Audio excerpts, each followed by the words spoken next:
Hi friends, ಎಲ್ಲರೂ ಹೇಗಿದ್ದೀರಾ? ಎಲ್ಲರೂ ಚೆನ್ನಾಗಿದ್ದೀರಾ ಅಂತ ಅಂದ್ಕೊಂಡಿದ್ದೀನಿ ಫ್ರೆಂಡ್ಸ್. ನಾನಿವತ್ತು ಬಾಯಿಗಿಟ್ಟರೆ ಸಾಕು ಕರಗುವ ತೆಂಗಿನಕಾಯಿ ದೋಸೆ ಮಾಡ್ತಾಯಿದ್ದೀನಿ. ಹಾಗೆಯೇ ಸೂಪರ್ ಟೇಸ್ಟಿಯಾದ ತೆಂಗಿನಕಾಯಿ ಚಟ್ನಿನೂ ಕೂಡ ಮಾಡಿ ತೋರಿಸ್ತಾ ಇದ್ದೀನಿ. ತುಂಬಾ ಚೆನ್ನಾಗಿರುತ್ತೆ.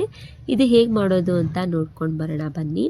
ಹಾಗೆಯೇ ಫಸ್ಟ್ ಯಾರು ನನ್ನ ಚಾನಲ್ನ ನೋಡ್ತಾ ಇದ್ದೀರಲ್ಲ, ಸಬ್ಸ್ಕ್ರೈಬ್ ಮಾಡಿಕೊಂಡು ನೋಡ್ತಾ ಇದ್ದವರು ಪ್ಲೀಸ್ ನನ್ನ ಚಾನಲ್ಗೆ ಸಬ್ಸ್ಕ್ರೈಬ್ ಮಾಡಿಕೊಂಡು ನೋಡಿ. ವಿಡಿಯೋ ಇಷ್ಟ ಆದರೆ ಲೈಕ್ ಮಾಡಿ, ಕಮೆಂಟ್ ಮಾಡಿ, ಶೇರ್ ಮಾಡಿ. ಹೊಸಬ್ರು ನೋಡ್ತಿದ್ರು ಪ್ಲೀಸ್ ಸಬ್ಸ್ಕ್ರೈಬ್ ಮಾಡ್ಕೊಂಡು ನೋಡಿ ಫ್ರೆಂಡ್ಸ್. ನೋಡಿ ಫ್ರೆಂಡ್ಸ್, ಯಾವ ರೀತಿಯಾಗಿ ದೋಸೆ ಮಾಡ್ಕೊಳ್ಳೋದು ಅಂತ ನೋಡ್ಕೊಂಡು ಬರೋಣ. ತುಂಬಾ ಈಸಿಯಾಗಿ ಮನೆಯಲ್ಲಿ ತೆಂಗಿನಕಾಯಿ ಇದ್ದರೆ ಈ ರೀತಿಯಾಗಿ ಸಾಫ್ಟಾದ ದೋಸೆನ ನಾವು ಮಾಡ್ಕೊಳ್ಬೋದು. ಇದು ಹೇಗೆ ಮಾಡೋದು ಅಂತ ನೋಡ್ಕೊಂಡು ಬರೋಣ. ಫಸ್ಟಿಗೆ ನಾನು ಒಂದು ಪಾತ್ರೆನ ಇಟ್ಕೊಂಡಿದ್ದೀನಿ ಫ್ರೆಂಡ್ಸ್. ಈ ಪಾತ್ರೆಗೆ ನಾನು ಒಂದು ಗ್ಲಾಸಷ್ಟು ರೇಷನ್ ಅಕ್ಕಿನ ತೊಗೊಂಡಿದ್ದೀನಿ. ನೀವು ಯಾವುದಾದ್ರೂ ಅಕ್ಕಿನ ತೊಗೊಳ್ಬೋದು. ನಾನು ಒಂದು ಗ್ಲಾಸಷ್ಟು ರೇಷನ್ ಅಕ್ಕಿನ ತೊಗೊಂಡಿದ್ದೀನಿ. ಆ ಪಾತ್ರೆಗೆ ಸೇರಿಸ್ಕೊಂಡಿದ್ದೀನಿ. ಹಾಗೆಯೇ 2 ಸ್ಪೂನಷ್ಟು ಉದ್ದಿನ ಬೇಳೆನ ಸೇರಿಸ್ಕೊಳ್ತೀನಿ. ನಂತರ ಇದಕ್ಕೆ 1 ಸ್ಪೂನಷ್ಟು ಮೆಂತ್ಯ ಕಾಳನ್ನ ಸೇರಿಸ್ಕೊಳ್ತೀನಿ. ಇದಿಷ್ಟು ಹಾಕಿದ ನಂತರ ಇವಾಗ ಇದಕ್ಕೆ ನೀರನ್ನ ಸೇರಿಸ್ಕೊಂಡು ಬಿಡ್ತೀನಿ. ನೀರನ್ನ ಸೇರಿಸ್ಕೊಂಡು ಇದನ್ನು ಚೆನ್ನಾಗಿ ಒಂದು 3ರಿಂದ 4 ಸಲಿನಾದ್ರೂ ಚೆನ್ನಾಗಿ ತೊಳ್ಕೊಂಡು ಬರಬೇಕಾಗುತ್ತೆ. ಎಲ್ಲ ಧೂಳಿರುತ್ತಲ್ಲ, ಅದಕ್ಕೋಸ್ಕರ ಚೆನ್ನಾಗಿ ನಾವು ತೊಳ್ಕೊಂಡು ಬರೋಣ. ನೋಡಿ, ಈ ರೀತಿಯಾಗಿ ನಾನು ತೊಳ್ಕೊಂಡು ಬಂದಿದ್ದೀನಿ. ಈಗ ಇನ್ನೊಂದು ಸಲ ಚೆನ್ನಾಗಿ ನೀರು ಹಾಕ್ಕೊಂಡು ಹಾಗೆಯೇ ನಾವು ಒಂದು 6 ಗಂಟೆಗಳ ಕಾಲ ಇದನ್ನು ನೆನೆಯೋಕ್ಕೆ ಬಿಟ್ಬಿಡೋಣ. ನೋಡಿ ಫ್ರೆಂಡ್ಸ್, ಇದು 6 ಗಂಟೆಗಳ ಕಾಲ ನೆಂದಿದೆ. ನೋಡಿ, 6 ಗಂಟೆಗಳ ಕಾಲ ನೆನೆದ್ರಂತೂ ದೋಸೆ ಅಂತೂ ತುಂಬಾ ಚೆನ್ನಾಗಿ ಬರುತ್ತೆ. ನಾನು 6 ಗಂಟೆಗಳ ಕಾಲ ಆದಮೇಲೆ ನೆನೆಸಿಟ್ಕೊಂಡಿದ್ದೆಲ್ಲ ಅಕ್ಕಿನ ಇವಾಗ ತೊಳ್ಕೊಂಡು ಬರ್ತೀನಿ. ತುಂಬಾ ಚೆನ್ನಾಗಿ ಬರುತ್ತೆ. ಇಷ್ಟು ನೀವು 5ರಿಂದ 6 ಗಂಟೆಗಳ ಕಾಲ ನೆನೆಸ್ಕೊಂಡ್ರೆ ನೋಡಿ, ಈ ರೀತಿಯಾಗಿ ನಾನು ನೆನೆಸಿಟ್ಕೊಂಡಿದ್ನೆಲ್ಲ ಎಲ್ಲ ನೀರೆಲ್ಲ ಬಸ್ತಿ ಇಟ್ಕೊಂಡಿದ್ದೀನಿ. ಇವಾಗ ಇದು 5 ನಿಮಿಷ ನಾವು ಮಿಕ್ಸರ್ ಹಾಕ್ಕೊಳ್ಬೇಕು ಅನ್ನೋ ಮುಂಚೆನೇ ನಾವು 1 ಬೌಲಷ್ಟು ಅವಲಕ್ಕಿನ ಸೇರಿಸ್ಕೊಳ್ಬೇಕಾಗುತ್ತೆ. ನೋಡಿ, ಈಗ ಅವಲಕ್ಕಿಗೆ ನಾನು 1 ಬೌಲ್ನ ತೊಗೊಂಡಿದ್ದಿಲ್ಲ, ಇನ್ನೊಂದು ಬೌಲ್ಗೆ ಸೇರಿಸ್ಕೊಳ್ತೀನಿ. ಈಗ ಇದಕ್ಕೆ ನೀರನ್ನ ಸೇರಿಸ್ಕೊಂಡು ಹಾಗೆಯೇ 5 ನಿಮಿಷ ಆದರೆ ಸಾಕು ಫ್ರೆಂಡ್ಸ್. ನಾವೀಗ ಅಕ್ಕಿ, ಉದ್ದಿನ ಬೇಳೆ, ಮೆಂತ್ಯ ಹಾಕ್ಕೊಳ್ತಿರ್ತೀವಲ್ಲ ಅವಾಗಷ್ಟೇ ಇದು ಜಸ್ಟ್ ನೆನೆಸ್ಕೊಳ್ಬೇಕಾಗುತ್ತೆ. ಫಸ್ಟಿಗೆ ನೆನೆಸ್ಕೊಳಕ್ಕೆ ಹೋಗ್ಬಿಡಿ. ಇದು ನಾನು ಮೀಡಿಯಮ್ ಅವಲಕ್ಕಿನ ತೊಗೊಂಡಿದ್ದೀನಿ. ಇದು ಪೇಪರ್ ಅವಲಕ್ಕಿನ ಯೂಸ್ ಮಾಡ್ತಿಲ್ಲ ಇದಕ್ಕೆ. ಹಾಗೆಯೇ ಇದಕ್ಕೆ ನೀರು ಹಾಕಿ ನೆನೆಯೋಕ್ಕೆ ಇಟ್ಬಿಡ್ತೀನಿ ಫ್ರೆಂಡ್ಸ್. ತುಂಬಾ ಚೆನ್ನಾಗಿ ಬರುತ್ತೆ. ಈ ರೀತಿಯಾಗಿ ಒಂದ್ಸಲ ನೀವು ತೆಂಗಿನಕಾಯಿ ದೋಸೆನ ಮಾಡಿ ನೋಡಿ, ತುಂಬಾ ಚೆನ್ನಾಗಿರುತ್ತೆ. ಹಾಗೆಯೇ 1 ಬೌಲಷ್ಟು ನಾನು ತೆಂಗಿನಕಾಯಿನ ತುರಿದು ಇಟ್ಕೊಂಡಿದ್ದೀನಿ. 1 ಗ್ಲಾಸ್ ಅಕ್ಕಿ ಅಳತೆಗೆ ಇದು 1 ಬೌಲಷ್ಟು ತೆಂಗಿನ ತುರಿ. ಈಗ ನಾನು 2 ಸಲ ಮಿಕ್ಸರ್ ಮಾಡ್ಕೊಂಡು ಬರ್ತೀನಿ ಫ್ರೆಂಡ್ಸ್. ಈಗ ಒಂದೇ ಸಲಿಗೆ ನಾನು ಅಷ್ಟು ಅಕ್ಕಿನ ಹಾಕ್ಕೊಳ್ಳೋದಿಲ್ಲ, 2 ಬ್ಯಾಚ್ನ ಮಾಡ್ಕೊಳ್ತೀನಿ. ಈಗ ಒಂದು ಸಲಿಗೆ ಅರ್ಧ ಹಾಕ್ಕೊಳ್ತೀನಿ ಅಕ್ಕಿನ, ಇನ್ನೊಂದು ಸಲಿಗೆ ಪೂರ್ತಿಯಾಗಿ ಹಾಕ್ಕೊಳ್ತೀನಿ. ಈಗ ನೋಡಿ, ಅಕ್ಕಿನ ಹಾಕ್ಕೊಂಡ ನಂತರ ಇದಕ್ಕೆ ಅವಲಕ್ಕಿನ ಸ್ವಲ್ಪ ಸೇರಿಸ್ಕೊಳ್ತೀನಿ. ಅವಲಕ್ಕಿನೂ ಕೂಡ 2ಕ್ಕೂ ಸಮವಾಗಿ ನಾವು ಹಾಕ್ಕೊಳ್ಬೇಕಾಗುತ್ತೆ 2 ಬ್ಯಾಚಿಗೆ. ಈಗ ಅವಲಕ್ಕಿನೂ ಸದಾ 2 ಸಲ ನಾನು ಹಾಕ್ಕೊಳ್ತೀನಿ. ಇದಕ್ಕೆ ಅರ್ಧ ಸೇರಿಸ್ಕೊಳ್ತೀನಿ ಈ ಮಿಕ್ಸಿ ಜಾರಿಗೆ. ನೋಡಿ, ಇದು ಅವಲಕ್ಕಿ ಹಾಕಿದ ನಂತರ ಹಾಗೆಯೇ ನಾನು ತೆಂಗಿನ ತುರಿನ ಇಟ್ಕೊಂಡಿದ್ದೆ ನೋಡಿ, ತೆಂಗಿನ ತುರಿನೂ ಕೂಡ ಅರ್ಧನ ಸೇರಿಸ್ಕೊಳ್ತೀನಿ. ಒಂದೇ ಸಲಿಗೆ ನಾನು ಅಷ್ಟು ಹಾಕ್ಕೊಳ್ಳೋದಿಲ್ಲ. ನೋಡಿ, ಈ ರೀತಿಯಾಗಿ ತೆಂಗಿನ ತುರಿನ ಅರ್ಧನ ಹಾಕ್ಕೊಂಡು ಬರೋಣ. ಇದು ಹಾಕಿದ ನಂತರ ಫ್ರೆಂಡ್ಸ್ ಇದಕ್ಕೆ ನೀರನ್ನ ಸೇರಿಸ್ಕೊಂಡು ನುಣ್ಣಗೆ ನಾವು ಫೈನಾಗಿ ಪೇಸ್ಟ್ನ ಮಾಡ್ಕೊಳ್ಬೇಕಾಗುತ್ತೆ. ನೋಡಿ, ಈ ಥರ ಫೈನ್ ಪೇಸ್ಟ್ನ ಈಗ ಮಾಡ್ಕೊಳ್ಬೇಕಾಗುತ್ತೆ. ನಾವು ಇದಕ್ಕೆ ನೀರನ್ನ ಸೇರಿಸ್ಕೊಂಡು ತರಿಯಾಗಿ ನಾವು ಇದಕ್ಕೆ ರುಬ್ಕೊಳ್ಳೋ ಅವಶ್ಯಕತೆ ಇರೋದಿಲ್ಲ, ರುಬ್ಕೊಳ್ಬಾರ್ದು. ಪೂರ್ತಿಯಾಗಿ ಇದು ನುಣ್ಣಗೆ ಆಗಬೇಕು ಫ್ರೆಂಡ್ಸ್. ಇದು ಈಗ ರುಬ್ಕೊಂಡು ಬರೋಣ. ನೋಡಿ ಫ್ರೆಂಡ್ಸ್, ಈ ರೀತಿಯಾಗಿ ನಾನು ರುಬ್ಕೊಂಡು ಬಂದಿದ್ದೀನಿ, ನೋಡ್ಬೋದು. ವಾವ್, ಈ ರೀತಿಯಾಗಿ ನೀವು ಫೈನ್ ಪೇಸ್ಟಾಗಿ ರುಬ್ಕೊಂಡು ಬರಬೇಕಾಗುತ್ತೆ. ಇವಾಗ ನಾನು ಒಂದು ಪಾತ್ರೆಗೆ ಸೇರಿಸ್ಕೊಳ್ತೀನಿ. ನೋಡಿ ಯಾವ ರೀತಿಯಾಗಿ ಬಂದಿದೆ ಅಂತ, ತುಂಬ ಚೆನ್ನಾಗಿ ಫೈನ್ ಪೇಸ್ಟಾಗಿ ಬಂದಿದೆ. ಈಗ ನಾನು ಇನ್ನೊಂದು ಸ್ವಲ್ಪ ಅಕ್ಕಿ ಎಲ್ಲ ಇಟ್ಕೊಂಡಿದ್ದೆ ನೋಡಿ, ಇನ್ನೊಂದು ಬ್ಯಾಚಿಗೆ ಹಾಕ್ಕೊಳ್ಬೇಕು ಅಂತ. ಈಗ ಅದನ್ನು ಕೂಡ ಇದೇ ರೀತಿಯಾಗಿ ಎಲ್ಲನೂ ಸೇರಿಸ್ಕೊಂಡು ಇದನ್ನು ಪೂರ್ತಿಯಾಗಿ ನಾನು ಫೈನಾಗಿ ಪೇಸ್ಟಾಗಿ ಮಾಡ್ಕೊಂಡು ಬರ್ತೀನಿ. ನೋಡಿ ಎರಡನ್ನೂ ಕೂಡ ಇದೇ ರೀತಿಯಾಗಿ ನಾನು ರುಬ್ಕೊಂಡು ಬಂದಿದ್ದೀನಿ. ಇದಕ್ಕೆ ಒಂದು ಪ್ಲೇಟು ಮುಚ್ಚಿ ಇಟ್ಬಿಡೋಣ. ಹಾಗೆಯೇ ಪೂರ್ತಿ ನೈಟ್ ಪೂರ್ತಿಯಾಗಿ ನೆನೆಯೋಕೆ ಇಟ್ಬಿಡೋಣ ಹಿಟ್ಟೆಲ್ಲ. ನೋಡಿ ಫ್ರೆಂಡ್ಸ್, ಮಾರ್ನಿಂಗ್ ಆಗಿದೆ, ಬೆಳಿಗ್ಗೆ ಇದು ಯಾವ ರೀತಿ ಆಗಿದ್ದು ಹುಬ್ಬಿ ಬಂದಿದೆ ಅಂತ ಹಿಟ್ಟು ನೋಡ್ಬೋದು ನೀವು. ನೋಡಿ ಪ್ಲೇಟ್ ಮೇಲೆಲ್ಲ ಇಟ್ಟಿದ್ರು, ಪಾತ್ರೆ ಮೇಲೆ ಪ್ಲೇಟ್ ಇಟ್ಟಿದ್ರು ಸದಾ ಈ ರೀತಿಯಾಗಿ ಹಿಟ್ಟೆಲ್ಲ ಉದುಗಳು ಬಂದು ಉಬ್ಬಿ ಬಂದು ಎಲ್ಲ ಕೆಳಗೆಲ್ಲ ಚೆಲ್ಲಿದೆ ನೋಡ್ಬೋದು ನೀವು. ನೋಡಿ ತುಂಬಾ ಚೆನ್ನಾಗಿ ಉದುಗಳು ಬಂದಿದೆ, ಅಂದರೆ ಉಬ್ಬಿ ಬಂದಿದೆ ಫ್ರೆಂಡ್ಸ್. ಈ ರೀತಿಯಾಗಿ ಹಿಟ್ಟೆಲ್ಲ ಉಬ್ಬಿ ಬಂದರೆ ಹಾಗೆಯೇ ಉದುಗಳು ಬಂದರೆ ತುಂಬ ಚೆನ್ನಾಗಿ ದೋಸೆ ಆಗುತ್ತೆ ಅಂತ ಅರ್ಥ. ಈ ಥರ ಬಂದರೆ ತುಂಬ ಚೆನ್ನಾಗಿ ದೋಸೆ ಬರುತ್ತೆ ಫ್ರೆಂಡ್ಸ್. ಎಷ್ಟು ನಾವು ದೋಸೆ ತಿಂದ್ರೂ ಇನ್ನೂ ತಿನ್ನಬೇಕು ಅನಿಸುತ್ತೆ, ಆ ರೀತಿಯಾಗಿ ದೋಸೆ ಬರುತ್ತೆ ಸಾಫ್ಟಾಗಿ. ನೋಡಿ ಈ ರೀತಿಯಾಗಿ ಎಲ್ಲ ಕೆಳಗೆಲ್ಲ ಚೆಲ್ಕೊಂಡಿದೆ. ತೋರಿಸ್ತೀನಿ ನೋಡಿ ಯಾವ ರೀತಿಯಾಗಿ ಹಿಟ್ಟು ನೆಂದಿದೆ ಅಂತ ನೋಡ್ಬೋದು ನೀವು. ನೋಡಿ ವಾವ್, ಎಷ್ಟು ಚೆನ್ನಾಗಿ ನೆಂದಿದೆ ಅಲ್ಲ ಹಿಟ್ಟು. ಪೂರ್ತಿ ರಾತ್ರಿ ಎಲ್ಲ ನಾನು ರಾತ್ರಿ ಏನು ಉಪ್ಪೇನು ಹಾಕ್ಕೊಂಡಿರಲಿಲ್ಲ ಫ್ರೆಂಡ್ಸ್ ಇದಕ್ಕೆ. ಹಾಗೆಯೇ ನಾನು ನೀರು ಸೇರಿಸ್ಕೊಂಡು ರುಬ್ಕೊಂಡು ಬಂದಿದ್ದೆ. ಇದು ತೆಂಗಿನಕಾಯಿ ನಾವು ಹಾಕಿರ್ತೀವಲ್ವ, ಅದಕ್ಕೆ ತುಂಬ ಚೆನ್ನಾಗಿ ಬರುತ್ತೆ. ಒಂದ್ಸಲಿ ತೆಂಗಿನಕಾಯಿ ಹಾಕಿ ಮಾಡಿ ನೋಡಿ ನೀವು, ತುಂಬಾ ಚೆನ್ನಾಗಿ ಸಾಫ್ಟಾದ ದೋಸೆ ರೆಡಿ ಆಗುತ್ತೆ ಫ್ರೆಂಡ್ಸ್. ನೋಡಿ ಈ ರೀತಿಯಾಗಿ ನೆನ್ಕೊಂಡಿದ್ದೆ ಅಲ್ವಾ. ಈಗ ಚೆನ್ನಾಗಿ ನಾನು ಮೇಲೆ ಕೆಳಗೆಲ್ಲ ಮಿಕ್ಸ್ ಮಾಡ್ಕೊಳ್ತಾ ಬರ್ತಾ ಇದ್ದೀನಿ, ಅಂದರೆ ತಿರುಗಿಸ್ಕೊಳ್ಬೇಕಾಗುತ್ತೆ ಒಂದು ಸೌಟ್ ತೊಗೊಂಡು. ಇವಾಗ ಇದಕ್ಕೆ ನೋಡಿಕೊಂಡು ನಾನು ಉಪ್ಪನ್ನ ಸೇರಿಸ್ಕೊಳ್ತೀನಿ ಫ್ರೆಂಡ್ಸ್.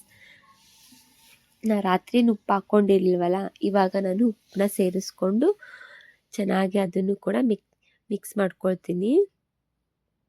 ಇದಕ್ಕೆ ನೋಡ್ಕೊಂಡು ನೀವು ಉಪ್ಪನ್ನ ಸೇರಿಸ್ಕೊಳ್ಬೋದು, ಎಷ್ಟು ಹಾಕ್ತೀರಾ ಅಷ್ಟು. ನೋಡಿ ಈಗ ಉಪ್ಪನ್ನು ನಾನು ಸೇರಿಸ್ಕೊಳ್ತೀನಿ.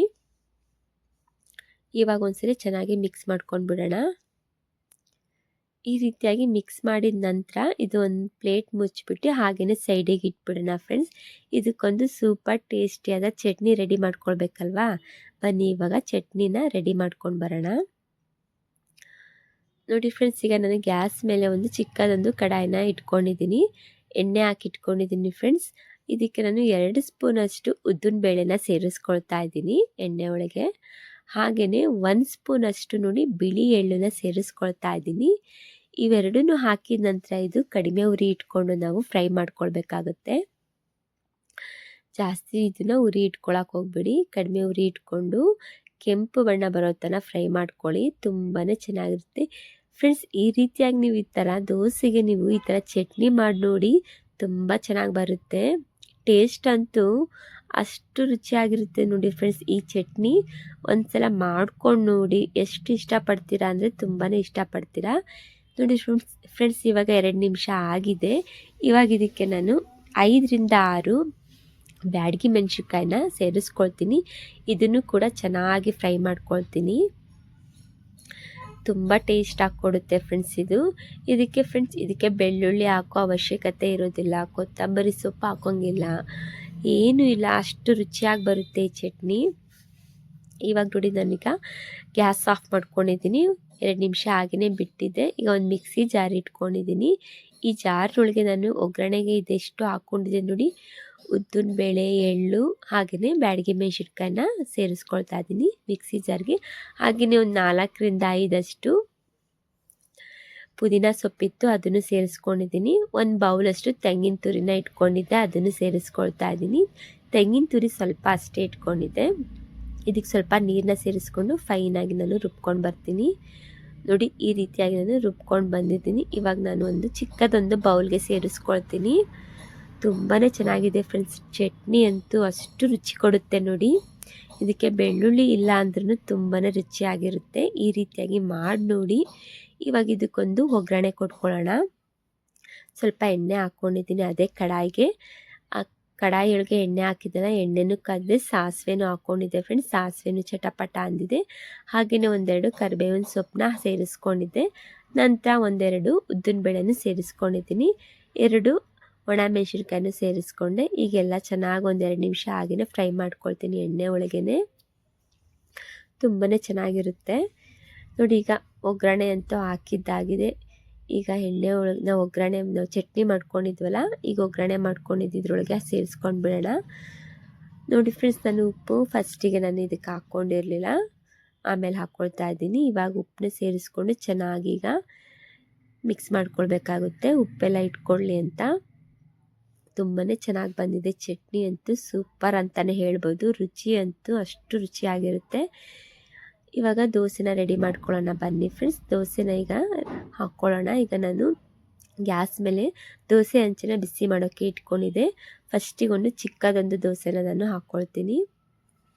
ಯಾವ ರೀತಿಯಾಗಿ ಬರ್ತಾ ಇದೆ ಅಂತ ನೋಡ್ಬೋದು ನೀವು. ನೋಡಿ, ಈ ರೀತಿಯಾಗಿ ದೋಸೆ ಎಲ್ಲ ತೂತಾಗಿ ಬಂದರೆ ತುಂಬಾ ಚೆನ್ನಾಗಿ ಬರುತ್ತೆ ದೋಸೆ ಅಂತ, ಅಷ್ಟು ಚೆನ್ನಾಗಿರುತ್ತೆ. ಇವಾಗ ಇದಕ್ಕೆ ನಾನು ಕ್ಯಾರೆಟ್ನ ಸ್ವಲ್ಪ ತುರಿದಿಟ್ಕೊಂಡಿದ್ದೆ ಫ್ರೆಂಡ್ಸ್. ಕ್ಯಾರೆಟ್ನ ಹಾಕ್ಕೊಳ್ತಾ ಇದ್ದೀನಿ ತುರಿನ. ಹಾಗೆಯೇ ಸ್ವಲ್ಪ ಬಿಳಿ ಎಳ್ಳನ್ನು ಸೇರಿಸ್ಕೊಳ್ತಾ ಇದ್ದೀನಿ ಫ್ರೆಂಡ್ಸ್. ನೀವು ಇದಕ್ಕೆ ಬೇಕಂದರೆ ಪ್ಲೈನಾಗಿ ದೋಸೆನ ಮಾಡ್ಕೊಳ್ಬೋದು. ನಾನು ಹಾಗೆಯೇ ಇದಕ್ಕೆ ಕ್ಯಾರೆಟ್ ತುರಿ ಮತ್ತು ಬಿಳಿ ಎಳ್ಳನ್ನು ಸೇರಿಸ್ಕೊಳ್ತಾ ಇದ್ದೀನಿ. ನೀವು ಇದಕ್ಕೆ ಆಪ್ಷನ್ ಬೇಕಂದರೆ ಕ್ಯಾರೆಟ್ ತುರಿ ಬಿಳಿ ಎಳ್ಳನ್ನು ಸೇರಿಸ್ಕೊಳ್ಬೋದು, ಇಲ್ಲ ಅಂದರೂ ಕೂಡ ಹಾಗೆಯೇ ಮಾಡ್ಕೊಳ್ಬೋದು, ತುಂಬಾ ಚೆನ್ನಾಗಿ ಬರುತ್ತೆ. ಇವಾಗ ಇದಕ್ಕೆ ಸ್ವಲ್ಪ ಎಣ್ಣೆ ಸೇರಿಸ್ಕೊಂಡು ಈಗ ತಿರುಗಿಸ್ಕೊಳ್ತಾ ಇದ್ದೀನಿ ಈ ರೀತಿಯಾಗಿ. ನೋಡಿ, ಈ ಕಡೆ ಎಷ್ಟು ಚೆನ್ನಾಗಿ ಬಂದಿದೆ ಅಲ್ವಾ. ಇದಕ್ಕೆ ಸೋಡಾ ಹಾಕೋ ಅವಶ್ಯಕತೆ ಇರೋದಿಲ್ಲ, ಹಾಗೆಯೇ ಸಕ್ಕರೆ ಹಾಕೋ ಅವಶ್ಯಕತೆ ಇರೋದಿಲ್ಲ. ನೋಡಿ ಎಷ್ಟು ಚೆನ್ನಾಗಿ ಕೆಂಪು ಬಣ್ಣದ ದೋಸೆ ರೆಡಿಯಾಗಿದೆ ಅಂತ. ಈ ತೆಂಗಿನಕಾಯಿ ಚಟ್ನಿಗೆ ಈ ಥರ ತೆಂಗಿನಕಾಯಿ ದೋಸೆ ತುಂಬಾ ಚೆನ್ನಾಗಿರುತ್ತೆ. ನೋಡಿ ಯಾವ ರೀತಿಯಾಗಿ ಬಂದಿದೆ ಅಂತ. ಈಗ ಇನ್ನೊಂದು ದೋಸೆನೂ ಕೂಡ ನಾನು ಹಾಕಿ ತೋರಿಸ್ತಾ ಇದ್ದೀನಿ ಫ್ರೆಂಡ್ಸ್. ಇದು ಇನ್ನೊಂದು ಸ್ವಲ್ಪ ದೊಡ್ಡದಾಗಿ ಮಾಡಿ ತೋರಿಸ್ತಾ ಇದ್ದೀನಿ. ಆಗಲೇ ನಾನು ತೋರಿಸಿದ್ದು ಸ್ವಲ್ಪ ಚಿಕ್ಕದಾಗಿತ್ತಲ್ವಾ, ಈಗ ಇನ್ನೊಂದು ಸ್ವಲ್ಪ ದೊಡ್ಡದಾಗಿ ಹಾಕಿ ತೋರಿಸ್ತಾ ಇದ್ದೀನಿ. ನೋಡಿ, ಈ ರೀತಿಯಾಗಿ ತೂತಾಗಿ ಬಂದರೆ ತುಂಬ ಚೆನ್ನಾಗಿರುತ್ತೆ ದೋಸೆ ಅಂತ. ನೀವು ಎಷ್ಟು ತಿಂದ್ರೂ ಇನ್ನೂ ತಿನ್ನಬೇಕು ಅಂತ ಅನ್ನಿಸ್ತಾ ಇರುತ್ತೆ. ನಮಗೆ ಗೊತ್ತೇ ಆಗೋದಿಲ್ಲ ನಾವು ಇಷ್ಟು ದೋಸೆ ತಿಂದಿದ್ದೀವಿ ಅಂತ. ಆ ರೀತಿಯಾಗಿರುತ್ತೆ. ಈ ಥರ ಕಾಯಿ ಹಾಕಿ ದೋಸೆ ಮಾಡ್ಕೊಂಡು ತಿಂದು ನೋಡಿ, ಎಷ್ಟು ಚೆನ್ನಾಗಿರುತ್ತೆ ಅಂದರೆ ತಿಂದವರೆಲ್ಲರೂ ತುಂಬಾ ಖುಷಿ ಪಡ್ಕೊಂಡು ದೋಸೆ ತಿಂತಾರೆ. ತುಂಬ ರುಚಿಯಾಗಿ ಬರುತ್ತೆ. ನೋಡಿ, ನಾನು ಇದನ್ನು ಸ್ವಲ್ಪ ಎಣ್ಣೆ ಹಾಕ್ಕೊಂಡಿದ್ದೆ. ಸ್ವಲ್ಪ ಇನ್ನೊಂದ್ಸಲಿ ಈಗ ಉಲ್ಟಾ ಮಾಡ್ಕೊಳ್ಬೇಕಲ್ಲ, ಇನ್ನೊಂದ್ಸಲಿ ತಿರುಗಿಸ್ಕೊಂಡಿದ್ದೀನಿ. ಇನ್ನೊಂದು ಸ್ವಲ್ಪ ಎಣ್ಣೆನ ಹಾಕ್ಕೊಳ್ತಾ ಇದ್ದೀನಿ. ನೀವು ಎಣ್ಣೆ ಬೇಕಂದರೆ ಹಾಕ್ಕೊಳ್ಳಿ, ಬೇಡ ನಾವು ತುಪ್ಪ ಹಾಕ್ಕೊಳ್ತೀವಿ ಅಂದರೂ ತುಪ್ಪನೂ ಹಾಕ್ಕೊಳ್ಬೋದು. ನಾನು ಎಣ್ಣೆ ಸೇರಿಸ್ಕೊಂಡು ಈ ಕಡೆ ಎಲ್ಲ ನಾನು ನೋಡಿ ಸವರ್ಕೊಳ್ತಾ ಇದ್ದೀನಿ. ನೋಡಿ, ತುಂಬಾ ಸಾಫ್ಟಾಗಿ ದೋಸೆನ ರೆಡಿ ಮಾಡ್ಕೊಳ್ಬೋದು ನಾವು. ಒಂದು ತೆಂಗಿನಕಾಯಿ ಇದ್ದರೆ ಸಾಕು ಮನೆಯಲ್ಲಿ, ತುಂಬ ರುಚಿಯಾಗಿ ನಾವು ಮೆತ್ತಗಿರುತ್ತೆ ನೋಡಿ ಫ್ರೆಂಡ್ಸ್. ಇದು ಕಾಯಿ ದೋಸೆ ತುಂಬ ರುಚಿಯಾಗಿರುತ್ತೆ. ಈಗ ನಾನು ಒಂದು ಸರ್ವ್ ಮಾಡ್ಕೊಂಡು ತೋರಿಸ್ತೀನಿ. ಒಂದು ಪ್ಲೇಟ್ಗೆ ಹಾಕಿ ಹೇಗೆ ಬಂದಿದೆ ಅಂತ ನನಗೆ ಕಮೆಂಟ್ ಮಾಡಿ ಹೇಳಿ. ಹಾಗೆಯೇ ಈ ಚಟ್ನಿ ಹೇಗಿದೆ ಅಂತಲೂ ಕೂಡ ನನಗೆ ತಿಳಿಸಿ ಕಮೆಂಟ್ ಬಾಕ್ಸಲ್ಲಿ. ನೋಡಿ ಫ್ರೆಂಡ್ಸ್, ಯಾವ ರೀತಿಯಾಗಿ ಚಟ್ನಿ, ಹಾಗೆಯೇ ತೆಂಗಿನಕಾಯಿ ಚಟ್ನಿ, ಹಾಗೆಯೇ ತೆಂಗಿನಕಾಯಿ ದೋಸೆ ಯಾವ ರೀತಿಯಾಗಿ ಬಂದಿದೆ ಅಂತ ಪೂರ್ತಿಯಾಗಿ ವಿಡಿಯೋ ನೋಡಿ ನನಗೆ ಕಮೆಂಟ್ ಮಾಡಿ ಹೇಳಿ.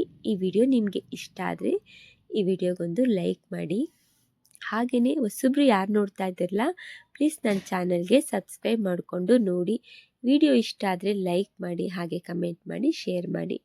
ನೋಡ್ತಾ ಇದ್ದೀರಲ್ಲ ಯಾವ ರೀತಿಯಾಗಿ ದೋಸೆ ಬಂದಿದೆ ಅಂತ. ತುಂಬಾ ಚೆನ್ನಾಗಿ ಸಾಫ್ಟ್ ಆದ ದೋಸೆ ರೆಡಿಯಾಗಿದೆ ಫ್ರೆಂಡ್ಸ್.